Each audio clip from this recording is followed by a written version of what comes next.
इनके बिना इंग्लिश नहीं आ सकती. English can't come without these four words. If you have completed these four words daily basis, so you can speak English. But if you don't do it, so you must do it, because without these four words you can't learn English. So I am going to explain it, these four words, what is these four words and how to use in our daily basis. Okay, so first is our W. W means watching. W means what? W means watching. Okay. Then if we are talking about L. L means listening. L means listening. So second thing is listening. If I am talking about fourth, so fourth is reading. Fourth is, sorry, third is reading. Third is what? Reading. If I am going to on fourth, so fourth is speaking. Fourth is speaking. अगर आप ये चारों step daily use करते हैं, daily follow करते हैं, तो आप पक्का इंग्लिश बोल सकते हैं विद इन 2 month, 3 month और इन लास्ट 4 month. ओके. सो अगर हम किसी भी बच्चे की बात करें, अगर हम इंग्लिश कैसे सीखते हैं, धीरे धीरे धीरे धीरे हम किसी चीज़ को सुनते हैं, उसके बाद में फिर उसे ट्राई करते हैं. हमारे जो भी डेली रूटीन है या जो भी हमारे काम है उसमें हम उसका यूज़ करते हैं. बच्चा भी कैसे करता है, जब कम मिनिमम अगर वो उसकी बात करें, हम 1 साल का बच्चा है, ठीक है, तो क्या करता है, किसी भी चीज़ को सुनेगा. किसी ने क्या बोला, उसने उसे सुना, ठीक है, उसे सुन लिया. अगर दो या चार लोगों ने एक जैसे सेम वर्ड्स बोले, तो क्या है, उसने सुन लिया. अब उसने क्या सुना कि इसे पेन बोलते हैं. बच्चे ने 4 बार सुन लिया कि इसे पेन बोलते हैं, तो वो 5वीं बार खुद ट्राई करेगा कि इसे क्या बोलेगा, वो पेन ही बोलेगा. सिमिलर चीज यहाँ पर भी फॉलो होती है. इंग्लिश में भी सिमिलर चीज फॉलो होती है. ठीक है, क्या होती है कि हम जब इंग्लिश से इंग्लिश के वर्ड सुनेंगे, तो हमें भी क्या हैबिट बन जाएगी कि हम इंग्लिश का यूज करें. तो सबसे पहली चीज क्या है यहाँ पर, वॉचिंग. अभी लॉकडाउन का टाइम है, so you have free, you have full time, so you can use your time for learning English. So first is watching.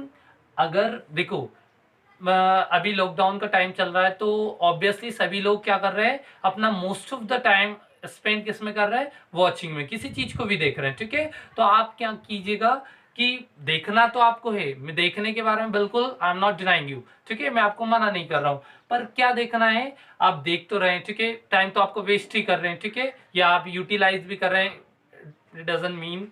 ठीक है, तो आप क्या कर सकते हैं यहाँ पर कि वॉचिंग तो कर रहे हैं पर उसे हिंदी में देख रहे हैं, तो change your way, you can use it in English. If you are listening any news, so you can also do in English.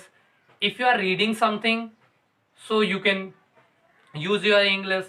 अगर आप कोई भी चीज कर रहे हैं, तो आप उसे क्या कर सकते हैं, इंग्लिश में कर सकते हैं. आप सपोज दैट अगर आप न्यूज सुन रहे हैं, तो आप क्या कीजिएगा, उसे इंग्लिश में सुनिए. ठीक है, अगर आप कुछ मूवी देख रहे हैं, ठीक है, अगर आप कोई मूवी देख रहे हैं आपका टाइम पास के लिए, तो क्या कर सकते हैं, आप उसे इंग्लिश में देख सकते हैं. ठीक है, अगर मैं सेकंड की बात करूं, सेकंड क्या है हमारा, लिसनिंग. ठीक है, तो अगर आप वॉच करेंगे तो ऑब्वियसली आप सुनेंगे भी सही, तो साथ ही साथ आपका एक चीज कर रहे हैं पर क्या 2 चीजें कंप्लीट हो रही है. ठीक है, वॉचिंग कर रहे हैं, उसकी बेस्ड आप लिसनिंग भी कर सकते हैं. देखो, लिसनिंग और वॉचिंग का एक तरीके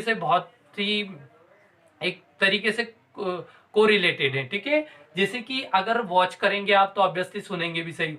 तो अगर कोई सी चीजें मुझे समझ में नहीं आ रही है, इफ आई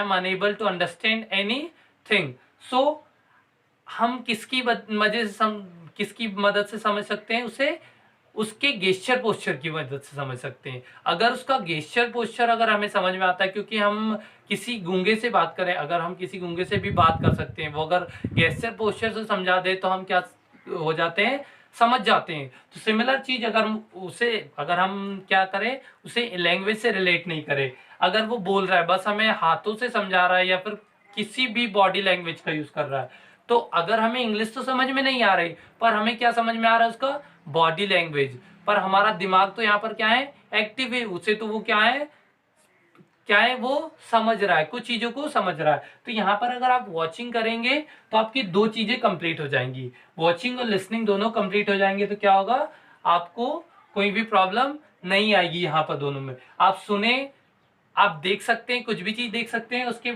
उसके साथ ही साथ आप सुनेंगे भी सही, ठीक है। अगर मैं थर्ड की बात करूं, थर्ड में आपने फर्स्ट में क्या किया, आपने यहाँ पर आपने देख लिया, वॉच कर लिया, ठीक है, उसके बाद में आपने सुन लिया। अब यहाँ पर क्या करना है, थर्ड में आपको रीडिंग, क्या है most important part of English, वो क्या है, रीडिंग। आपको रीडिंग करना है, आपने जो सुना, जो भी कुछ सुना, जो भी आपने देखा, उसी क्या करना है आपको, पेन कॉपी की मदद से क्या करना है, पेन कॉपी की मदद से या किसी भी, या फिर कोई भी आप बुक उठा सकते हैं, उससे आपको क्या करना है, उसको रीड करना है। रीड करने से क्या होगा, और आपको लाउडली रीड करना है, ठीक है, इन फ्रंट ऑफ मिरर या किसी के भी सामने कर सकते हैं आप, ठीक है। तो रीड कैसे करना है, लाउडली, ताकि आपका जो टंग, आपकी जो टंग पर जो वर्ड्स नहीं आते उन्हें हम क्या करेंगे, लाने का ट्राई करेंगे। आप एक ही चीज को एक दो बार बोलते हैं तो क्या है, वो चीजें आपकी टंग पर जमने लगती हैं, ठीक है। तो आप चीजों को अगर एवरी डे करेंगे तो क्या होगा, इंग्लिश आपकी टंग पे आने लगेगी। और इंग्लिश जब भी आपकी टंग पे आ जाएगी, and on that day you can speak English easily, ठीक है। तो रीडिंग वाला कॉन्सेप्ट क्या है हमारा, हमें कोई भी चीज मिलेगी तो हम क्या करेंगे, उसे रीड करेंगे। फर्स्ट हमने वॉचिंग देखी, सेकंड हमने लिसनिंग देखा, थर्ड इज हमने रीडिंग देखा, ठीक है। फोर्थ की बात करूं तो फोर्थ क्या है यहाँ पर, speaking. Fourth is what, speaking. यहाँ पर क्या करना है, देखो अपने हमने यहाँ पर क्या क्या कर लिया, देख भी लिया, सुन भी लिया, और यहाँ पर रीडिंग भी कर ली, ठीक है, उसे पढ़ भी लिया। पर अगर मैं बात करूं फोर्थ की, फोर्थ में क्या करना है, आपको खुद से ट्राई करना है, खुद से ट्राई करना है, किसी के सामने क्या करना है, आपको बोलने का ट्राई करना है।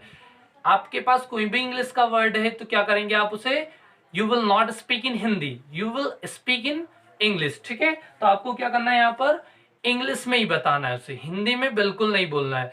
तो इससे क्या होगा, वो आपकी टंग पर जमने लगेगा, और जब भी आपकी टंग पर कोई भी वर्ड आने लगेगा तो आप थोड़े इफेक्टिव दिखेंगे और लोगों से अलग दिखेंगे, ठीक है। तो यहाँ पर चार चीजें जो मैंने आपके साथ शेयर की है, क्या है वो, WLRS। अगर आप इसे रूल के थ्रू समझना चाहते तो रूल समझ सकते हैं, और अगर आप इसे डेली बेसिस पे अगर यूज करेंगे, आप इसका डेली यूज करेंगे, तो पक्का you can learn English within 3 months 4 month, last you can learn English in 5 month, but you need to do this 4 steps every day. So guys, इसमें क्या पढ़ा है हमने, बस वॉचिंग, लिसनिंग, रीडिंग और स्पीकिंग, ये चार चीजें आपको एक इंग्लिश स्पीकर भी बना सकती है, एक अच्छा गुड इंग्लिश स्पीकर, या फिर जो भी आप बनना चाहते हैं, जो भी इफेक्टिव इंग्लिश बोलना चाहते हैं, जो भी आप करना चाहते हैं, वो इन चारों चीजों की मदद से आप you can do it. So guys, I hope आपको ये क्लास समझ में आई होगी, आपने यहाँ से कुछ सीखा होगा। अगर आपने यहाँ से कुछ भी सीखा है गाइज, तो please subscribe my YouTube channel, and thank you for watching guys.